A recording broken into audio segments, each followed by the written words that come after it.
Where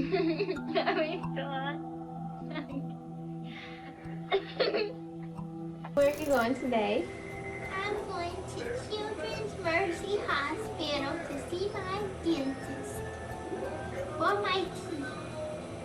Imagine you have been told all your life since childhood that you have a very serious illness, which is why you need regular hospital visits and numerous medications. Because of your sickness, you're not allowed to go to school, have friends, or do anything without your parents' supervision. That was the reality of Gypsy Rose Blanchard before she realised her mother had been lying to her for 20 years. Born in Laforge Parish, Louisiana, United States on July the 27th, 1991, Gypsy was the only child of Dee Dee and Rod Blanchard. The couple, however, was already separated at the time of their daughter's birth, and Gypsy was raised mainly by her mother. From the very beginning, the life of little Gypsy was full of struggles. She suffered from sleep apnea as a toddler and, according to Dee Dee, was diagnosed with leukemia and muscle dystrophy at the age of 8. As a result, the weak little girl required a wheelchair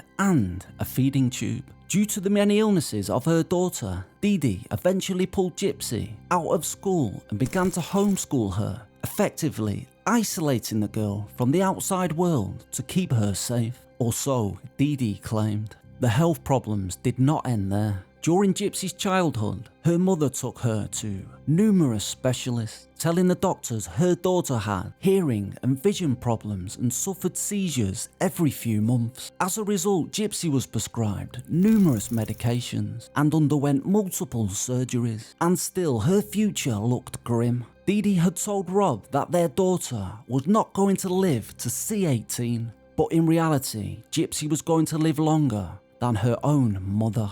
In June 2015, 48-year-old Dee Dee Blanchard's friends grew worried after seeing a Facebook post on her page saying, "That bitch is dead." Wanting to check if everything was alright, the friends tried to contact Dee Dee, but their calls went unanswered. Eventually, the authorities were contacted when nobody opened the door at the Blanchard residence in Springfield, Missouri. As the officers then entered the house, they discovered Dee Dee's body in the bedroom. She had been stabbed numerous times and clearly been lying dead for several days. Oddly, the wheelchair was still in the house, but there were no signs of Gypsy. Could it be that her mother's killer had abducted the helpless girl? But then, a neighbour of the Blanchards, Alia Woodmansey, revealed something to the police that would change the whole course of the investigation. According to Alia, Gypsy had a secret online boyfriend she had met on a Christian singles site. For 2.5 years, Gypsy had hidden the relationship from her mother because Dee Dee did not allow her to date. Basically, she did not let her daughter do anything. Gypsy had told Alia about the relationship through a private Facebook account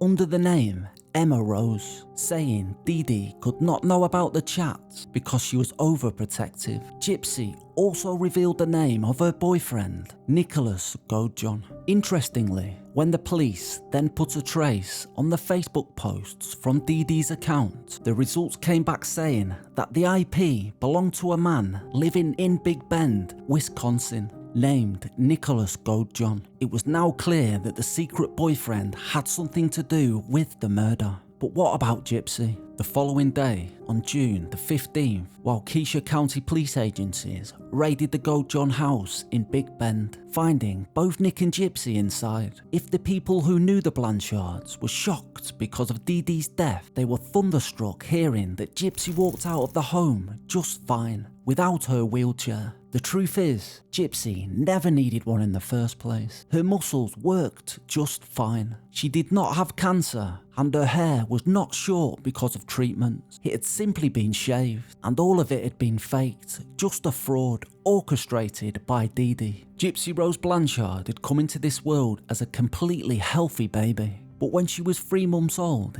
Dee Dee began taking her to hospital, explaining a bewildering array of problems to the doctors. Strangely, medical tests often showed inconclusive results. There was no actual proof of any of Gypsy's so-called illnesses. But if a doctor dared to question Dee Dee's claims about her daughter's health, she would simply change the doctor and start from the beginning. Thanks to some training as a nurse in the past, Dee Dee could speak quite convincingly, not just to medical professionals, but to the extended family, neighbours and of course, Gypsy herself, making her believe she was actually sick. Conveniently, after Hurricane Katrina hit Slidell in 2005, Dee Dee said that all Gypsy's medical records were destroyed in the flood. Eventually, Dee Dee and Gypsy received many benefits from charities due to their struggle, including stays at a lodge for cancer patients, free flights from a volunteer pilots organisation, and free trips to Disneyland.